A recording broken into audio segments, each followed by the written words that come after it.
ప్రేమించబడిన ప్రియులారా, ప్రభువైన యేసుక్రీస్తు వారి యొక్క ఘనమైన శ్రేష్టమైన నామములో మటల ఆదివారము మరియు పునరుద్ధానపు శుభాకాంక్షలు మీ కుటుంబాలకు ఈ యొక్క దీని ద్వారా అంటే బెతెస్దా ప్రార్థనా మందిరం నాయుడుపేట నుంచి మీకు వాక్యాన్ని పంపుతూ ఉన్నాం. మమ్మల్ని కూడా మీ ప్రార్థనలు గుర్తుపెట్టుకోండి. మీ కుటుంబాలలో మేలు జరిగినప్పుడు మాకు ఫోన్ ద్వారా తెలియజేయమని ప్రార్థన చేస్తూ ఉన్నాం. మటల ఆదివారము ఇక ప్రభువారు తన పరిచయం ముగించుకొని ఆయన ప్రయాణమై ఎరుకో నుంచి యెరూషలేము వైపు ప్రయాణం చేస్తూ ఉన్నాడు.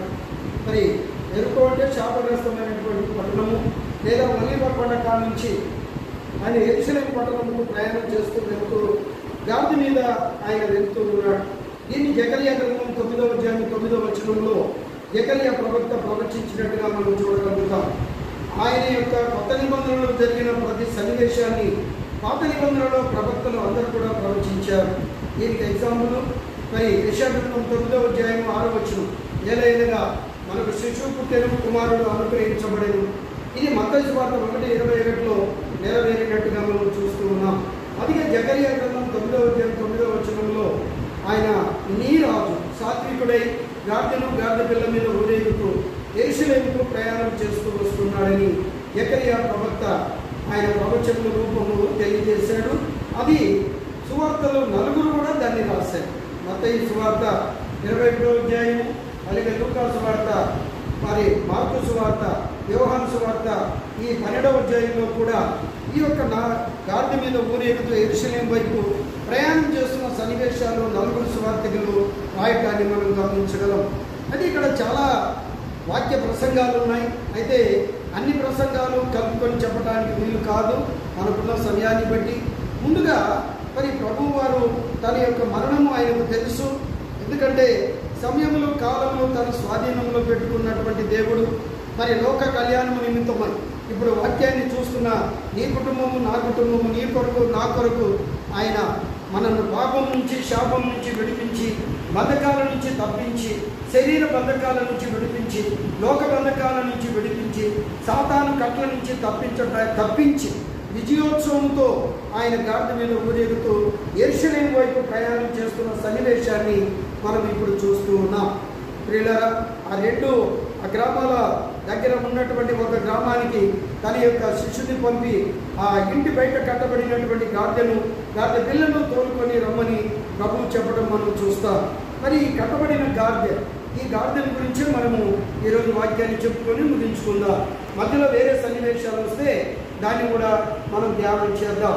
ముఖ్యంగా ఇక్కడ ప్రభు ప్రయాణం చేయడానికి ఏ గుర్రాన్నో లేదా ఏనుగునో రథాన్నో వాడుకోలేదు. కానీ ఎందుకంటే ఆయన మేఘారూఢుడై మేఘాలను సమస్తాన్ని తన స్వాధీనంలో ఉంచుకొని సమస్త సృష్టికర్త మరి అలాంటి సృష్టికర్త అయినటువంటి దేవాది దేవుడు ఒక సాదాసీదా మరి గాడిద మీద, మామూలుగా లేవి కాండంలో గాడిద అనేటువంటిది పనికిరానటువంటిది, బలికి పనికిరానటువంటిది, అపవిత్రమైనటువంటిది. కాబట్టి అలాంటి అపవిత్రమైన పనికిరాని గాడిదను మరి పాత నిబంధనలో ఎవరైనా వాళ్ళ ఇంట్లో గాడిద పిల్ల పుడితే దానికి బదులుగా గొర్రె పిల్లను ప్రతిష్ఠించాలి. ఆ ప్రతిష్ఠించిన గొర్రె పిల్లను ప్రభువుకు బలి పశువుగా, యజ్ఞ పశువుగా దాన్ని సమర్పించాలి. దాని మాంసాన్ని ఆ కుటుంబ సభ్యుల వరకు తినాలి. ఆ రీతిగా ఉన్న గాడిదను కొత్త నిబంధనకు వచ్చేటప్పటికి ప్రభు యొక్క కృప మనకు విస్తారంగా కనపడుతూ ఉంది. ఒకప్పుడు ఇలాంటి కట్టబడిన గాడిదగా ఉన్న నేను, లోక సంబంధమైన గాడిదగా ఉన్న నేను, అలాగే శరీర సంబంధమైన గాడిదగా ఉన్న నేను, క్రీస్తు లేని క్రైస్తవుడిగా, అలాగే నామకార్థపు క్రైస్తవుడిగా, పండుగ క్రైస్తవుడిగా, ఆదివారపు క్రైస్తవుడిగా ఉన్న గాడిదలాగా నన్ను ఆయన విప్పుకొని తన కట్లు తెంచి, నా కట్లన్నీ తెంచేసి ధర్మశాస్త్రం గురించి, పాపం నుంచి, శరీర సంబంధమైన కట్లు, లోక సంబంధమైన కట్లు, ప్రతి భయంకరమైన పాపపు కట్ల నుంచి నన్ను విడిపించి తన యేసయ్యను మూసే గాడిదగా నన్ను వాడుకున్నాను. ఈరోజు మరి నేను లోక సంబంధంగా నేనేమో పెద్ద విద్యాబుద్ధులు కలిగిన వాడిని కాదు. కానీ ఈ రోజున దేవుడు తన యొక్క సిలువను తనను మోసుకుంటూ లోకంలో వెళ్తూ ఉండగా అనేకమైనటువంటి రీతిలుగా ఆయన నన్ను గనపరుస్తూ ఉన్నాడు. అందుకని ఆయన అన్నాడు కదా, నన్ను గనపరచు వారిని నేను గనపరుస్తాను అంటున్నాడు.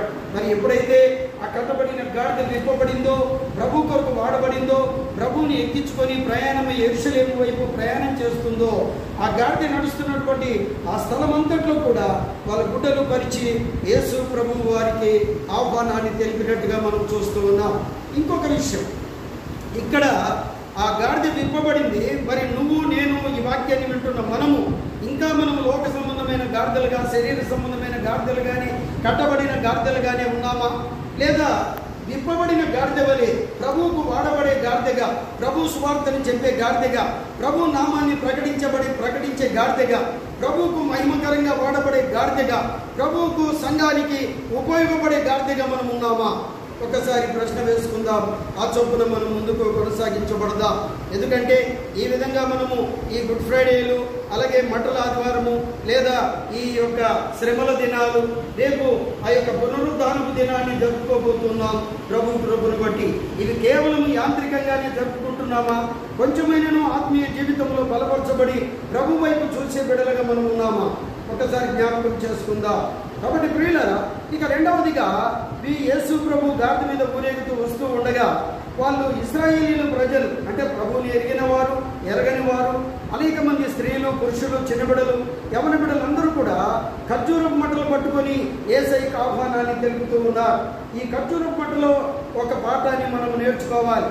ఆ ఖర్జూరపు మట్టలు సౌందర్యానికి, నీతికి, విజయానికి సూచన అయి ఉంది. కాబట్టి ప్రియులారా, యేసు ప్రభు విజయోత్సవముతో, అంటే నా ప్రజలకు, నా బిడ్డలకు నేను అన్ని కోణాల్లో నేను విజయాన్ని ఇచ్చాను, సాతాను మీద విజయాన్ని ఇచ్చాను, మరణం మీద విజయాన్ని ఇచ్చాను, శరీర బంధకాల నుంచి విజయాన్ని ఇచ్చాను, దిగులు, చింత, వేదన, బాధ అన్నిటి విషయాల్లో నేను విజయాన్ని ఇచ్చానని ఆయన విజయోత్సవముతో యెరూషలేము వైపు ప్రయాణం చేస్తూ ఉన్నాడు. కాబట్టి ఖర్జూరపు మట్టలో ఉన్నటువంటి 3 మర్మాలలో ఒక మర్మం చెప్పేశాం. అది ఖర్జూరపు మట్టలు దేనికని చెప్పుకున్నామండి? విజయానికి సూచన అని చెప్పుకున్నాం. ఈ బతుకులో ఇంకా విజయం లేని ఏమైనా రహస్యమైనటువంటివి ఉన్నాయా? అవి ప్రభు దగ్గర, ప్రభు పాదాలు పట్టుకొని విడిచిపెట్టు, విజయంతో ప్రభువును హత్తుకో, ప్రభువు వైపు తిరుగు. ఆయన ప్రయాణంలో మనం కూడా ముందుకు కొనసాగించబడదాం. రెండవదిగా నీతి.